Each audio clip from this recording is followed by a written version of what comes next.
وقال الله تعالى إنا أرسلناك بالحق بشيرا ونذيرا. وقال الله تعالى لقد كان لكم في رسول الله أسوة حسنة. صدر محترم اور حاضرین جلسہ، یہ میری بڑی خوش قسمتی ہے کہ آپ لوگوں نے مجھے کچھ کہنے کا حکم فرمایا ہے.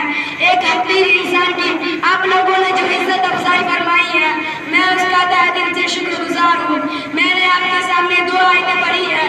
پہلی آیت میں اللہ جل جلالہ و عما نوالہ ارشاد فرماتے ہیں کہ اے رسول اللہ صلی اللہ علیہ وسلم، ہم نے آپ کو بلا شبہ خوشخبری دینے والا اور ڈرانے والا بنا کر بھیجا ہے. دوسری آیت میں اللہ تعالیٰ انسانوں کو مخاطب کرتے ہیں، فرماتے ہیں کہ اے رسول اللہ، ہمارے لیے